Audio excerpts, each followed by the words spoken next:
Interim গভর্নমেন্টের 18 মাসের সকল কিছুর জন্য আপনি দুর্নীতি দমন কমিশনকে নির্দেশ দেন। করাপশন কোথায় হয়েছে, কিভাবে হয়েছে, কারা করেছে, সবকিছু ফাইন্ড আউট হোক। কারণ ভিত্তি হচ্ছে টিআইবি, ম্যানিপুলেটেড করাপশন। এটা কি? আইন প্রণয়ন করা হয়েছে এই পার্লামেন্টে, ইনডেমনিটি দেয়া হবে। আপনারা জানেন সেটা, quick rental plan, capacity charge, আরো অনেক কিছু আছে। কিছু কিছু প্রজেক্টের জন্য আলাদা আইনই তৈরি করা হয়েছে। This is called legislative manipulated corruption. আইন দিয়ে সেই করাপশনটাকে করার জন্য সমর্থন করা হয়েছে।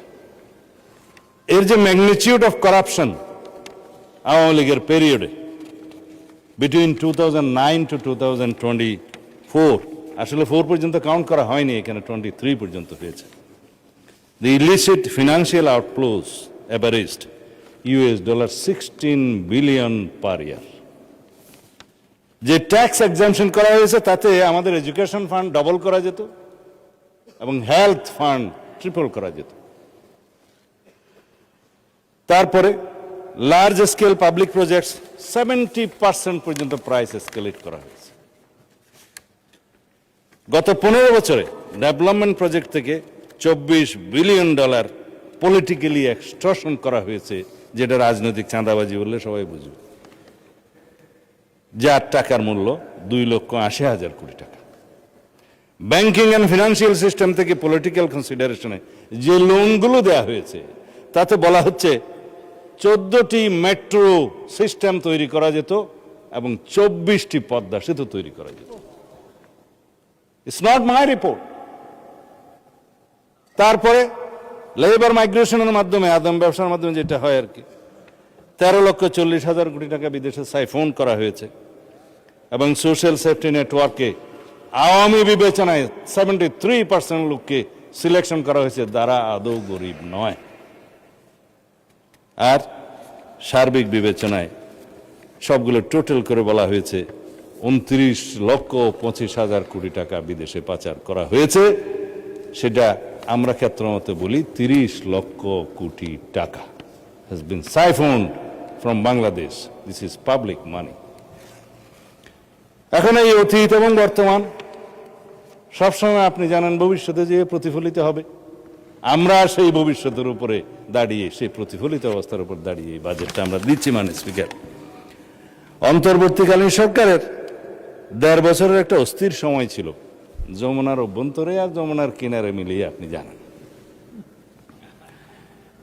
সেই সময় আমরা কাগজটা কোথাও দিয়ে দিই, আমরা দেখেছি যারা আজকে করাপশনের জন্য হিসাব নিতে বলছেন এবং ব্যবস্থা নিতে বলছেন, ফরেন লোনের কথা বলছেন, আমি মাননীয় প্রধানমন্ত্রীকে অনুরোধ করছি আজকে ইন্টারিম গভর্নমেন্টের 18 মাসের সকল কিছুর জন্য আপনি দুর্নীতি দমন কমিশনকে নির্দেশ দেন।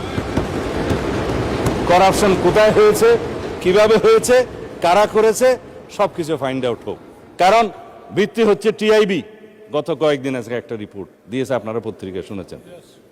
সর্বোচ্চ দুর্নীতি হয়েছে ইন্টারিম গভর্নমেন্টের সময়ে, সেই দুর্নীতির পরিমাণ আমি বলছি না, পত্রিকাটা এখন আমার কাছে নেই, সবাই নিশ্চয়ই দেখেছেন। তো তারা তো এক্সাম্পশন পেতে পারে না। এখন এটা তাহলে আর পড়ি না।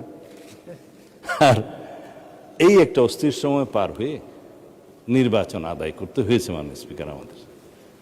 এখন আমার বন্ধু মানে এমপি নাহিদ সাহেব বললেন, আমি নাকি এখানে একটা সরল স্বীকারোক্তি করেছি যে অনেক কিছু আপোষ করে আমরা জুলাই সনদে সই করেছি। হ্যাঁ, আমরা নির্বাচনের স্বার্থে, জাতীয় স্বার্থকে রক্ষা করে জুলাই সনদে সবাই মিলে আমরা সমঝোতায় এসেছি এবং আমরা স্বাক্ষর করেছি। হয়তো আমরা ওই সমস্ত পয়েন্টে একমত নাও হতে পারতাম, কিন্তু জাতির স্বার্থে আমরা সেটা আপোষ করেছি। এটা কেন মিস ইন্টারপ্রিট করা হচ্ছে? যাদের প্ল্যান ছিল নির্বাচন হবে না, 5 বছরের জন্য থেকে যান, সেটাও তো আমাদের নজরে রাখতে হয়েছে। আমাদের নেতা দীর্ঘ নির্বাসিত জীবন থেকে ফিরে এসে যখন বললেন আই হ্যাভ এ প্ল্যান,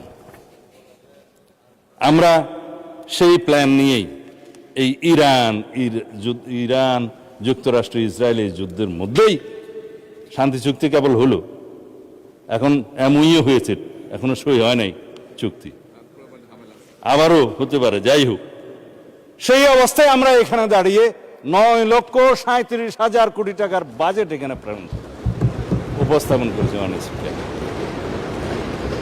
যেখানে এই যে বৈশ্বিক এত অস্থিরতার মধ্যে বৈশ্বিক মুদ্রা ব্যবস্থার পতন হচ্ছে, গণতন্ত্রের অনেক জায়গায় পতন হচ্ছে, দুর্ভিক্ষের হাত ছানি দিচ্ছে, এই সময় আমাদের নেতা 100 দিনের প্রোগ্রামে নির্বাচন ইশতেহার অনুযায়ী যে সমস্ত প্রতিশ্রুতি আমরা দিয়েছিলাম সামাজিক নিরাপত্তা বেষ্টনীর জন্য, দরিদ্র মানুষের জন্য, এই সমাজের উন্নয়নের জন্য, কৃষকের উন্নয়নের জন্য সমস্ত পরিকল্পনা আমরা ইনিশিয়েট করেছি, শুরু করেছি।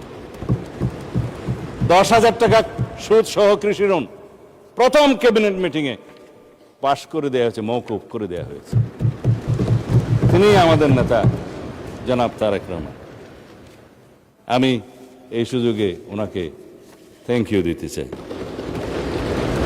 Our Prime Minister is always well ahead of time. Thank you, Mr. Prime Minister, on behalf of the nation and on behalf of the House of the Nation.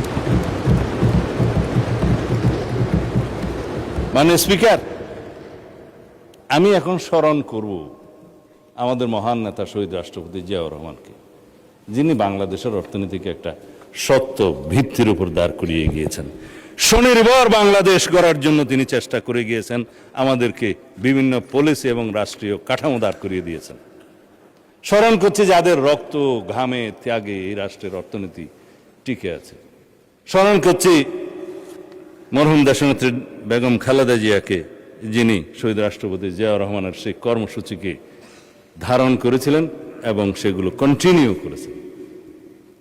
এখন আমরা এই গণ অভ্যুত্থানে যারা রক্ত দিয়েছে, রক্ত রঞ্জিত করেছে আমাদের কালো রাজপথ, যে সমস্ত আমাদের সন্তানেরা শহীদ হয়েছে, পঙ্গু হয়েছে, চক্ষু হারিয়েছে, তাদেরকে স্মরণ করছি, তাদের সকলের প্রতি সহানুভূতি প্রকাশ করছি, যারা অসুস্থ আছেন তাদের সুস্থতা কামনা করছি।